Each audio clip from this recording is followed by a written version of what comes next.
From an engineering point of view, there's really only one true power source, and that's the sun. In this explainer, we're going to break down the fundamental principles and some of this seriously clever technology we've designed to harness its incredible, non-stop energy.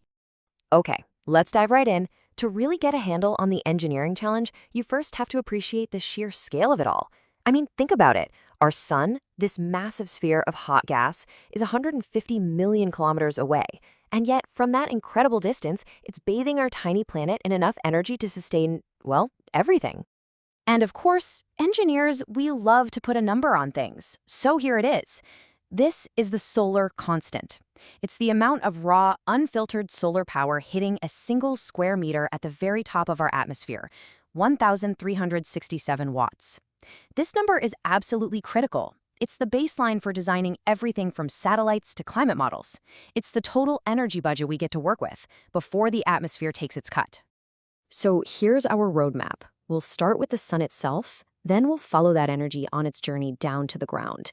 After that, we'll get into the key technologies for actually capturing it, from simple collectors to powerful concentrating systems, and we'll wrap up by looking at a really clever concept called solar ponds. First up, our star. At its core, it's just a massive nuclear fusion reactor, constantly turning hydrogen into helium and releasing this torrent of radiant energy. We've already established how much of that energy arrives at our doorstep, but what happens on the next leg of its journey? Right, so that solar constant is the energy that shows up at the edge of space. But here's the thing, not all of it actually reaches the ground. So to engineer any kind of solar technology, you first have to understand what happens as that radiation travels through our atmosphere. This chart here breaks down that incredible journey. You can think of our atmosphere as a kind of filter. Of all the solar energy that arrives, roughly 30% is immediately reflected right back to space. Another 19% or so is absorbed by the gases in the air. That leaves just 51%, a little over half, to actually reach the ground. That is the energy our technology has to work with. And here's a crucial point. The radiation that reaches the ground comes in two main flavors. You've got beam radiation, which is the direct stuff that travels in a straight line from the sun. It's what casts a sharp shadow.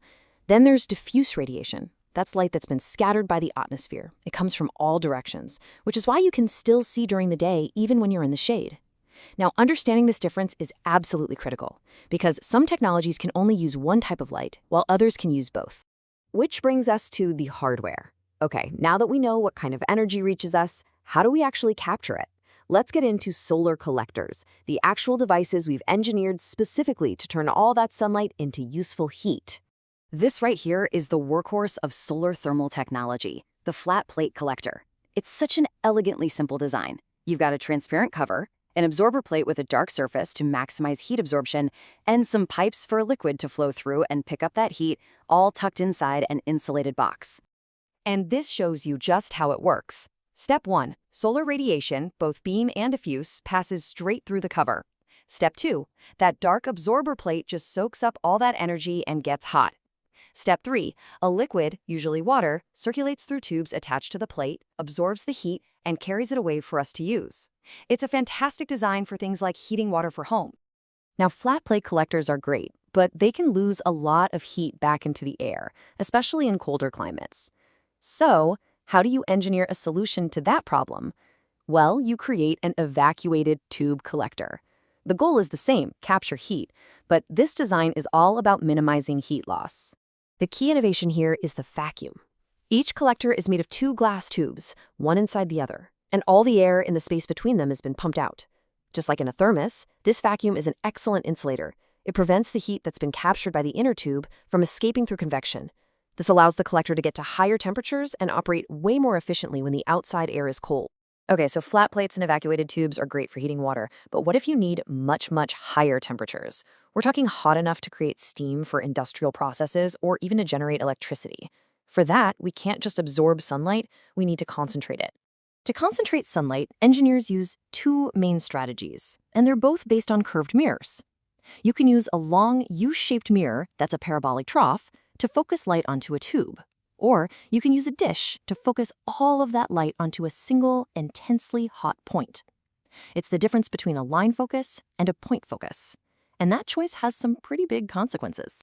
And this table really highlights the key engineering trade-offs. The trough's line focus means it only needs to track the sun along one axis, which makes it a bit simpler. It can achieve a concentration ratio, that's how many times it multiplies the sun's power, of up to 80. The dish, on the other hand, is more complex. It needs to track on two axes, but the payoff is a massive concentration ratio of up to 5,000, letting it reach incredibly high temperatures.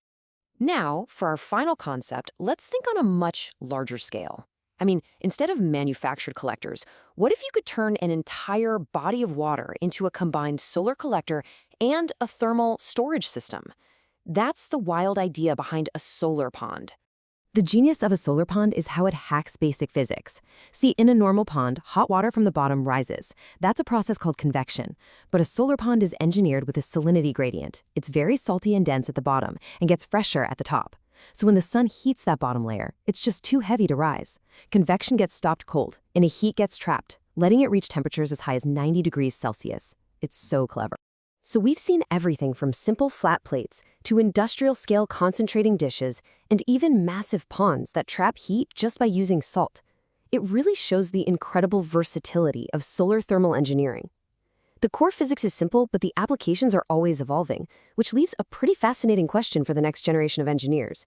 What clever designs come next?